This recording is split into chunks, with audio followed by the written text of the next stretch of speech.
Dhaka board না মাঝে, মাঝে বাচ্চাদের মতো প্রশ্ন করে, বুঝছো? তো দেখো ঢাকা বোর্ড ২৩ এ আসা একটা প্রশ্ন আমরা একটু সমাধান করি। এখানে একটু উদ্দীপক দিয়ে একটা প্রশ্ন দিয়েছে। এ ধরনের প্রশ্ন ফার্স্ট ইয়ারের পোলাপানরা পারে। তারপরেও তারা বোর্ড পরীক্ষায় দিছে যেহেতু আমরা একটু সমাধান করার চেষ্টা করি। বলছে ক্লাসে শিক্ষক আতিককে তার বয়স জিজ্ঞেস করেন। আতিক বলল তার বয়স এত। বাইনারিতে একটা দিয়ে রাখছে, সংখ্যা দিয়ে রাখছে। এখন প্রশ্ন কি ৩ নাম্বার প্রশ্ন ছিল এটা। আতিকের বয়সের সমকক্ষ সংখ্যা হলো। তো এখানে একটু ঝামেলা যেটা দেখো এখানে অক্টাল আছে, ২ টা অক্টাল আছে, ডেসিমাল আছে, হেক্সাডেসিমাল আছে। এখন তুমি তো একবারে বের করতে পারবে না, তো তোমাকে একটু ট্রায়াল দিতে হবে। তো ১ম অপশন থেকে আমরা একটু টেস্ট করি দেখো। ১ম কি বলেছে যে আতিকের যে বয়স যেটা এটা হচ্ছে বাইনারিতে আছে। তো আমরা ১ম অপশনটা হচ্ছে কি অক্টাল আছে। তো আমরা একটু অক্টাল করার ট্রাই করি। তার মানে কি দাঁড়াইলো? বাইনারি থেকে অক্টাল।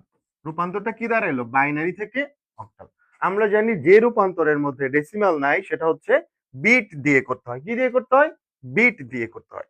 তাহলে এখানে যেহেতু অক্টাল আর বাইনারির মধ্যে রূপান্তর হচ্ছে, এই দুটার মধ্যে বিট আছে কার? অক্টালের। অক্টালের বিট কি? 421। যেহেতু ৩টা বিট তার মানে আমার বাইনারি সংখ্যাটা ৩টা করে জোড় বাঁধতে হবে। এবং এটা যেহেতু একটা পূর্ণ সংখ্যা, এটা একটা কি সংখ্যা? পূর্ণ সংখ্যা। এই জন্য আমাদের ডান দিক থেকে বাম দিকে ৩টা করে জোড় বাঁধতে হবে। তো এই যে ৩টা করে জোড় বাঁধলাম। আর এখানে আছে কয়টা? ২টা। একটা কম পড়ছে। তার মানে এখানে একটা 0 দিয়ে ফিল করবা। তাহলে আমরা এটা হচ্ছে বিটের নিচে বসাই। ১ম এ আমাদের এখানে কি আছে? 0 1 0। তার মানে কার নিচে 1 বইছে? ২। তাহলে আমরা এখানে পাচ্ছি কি ২।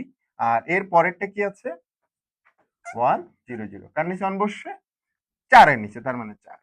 ঠিক আছে? এটা কিসে রূপান্তর করছি আমরা? অক্টালে। দেখো। তাহলে একবারেই কিন্তু উত্তর বের হয়ে গেছে। দেখো এখানে কি আমাদের ২৪ ৮ আছে? হ্যাঁ, অবশ্যই খ নাম্বার আছে। এটা কিন্তু অ্যান্সার না, আমি আগে টিক মেরে রাখছিলাম। তাহলে এখানে আমাদের উত্তর হবে কোনটা? খ নাম্বার।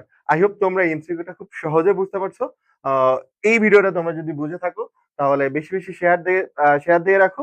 আমাদের পরবর্তী ভিডিওতে তোমাদেরকে স্বাগত জানাচ্ছি। আল্লাহ হাফেজ।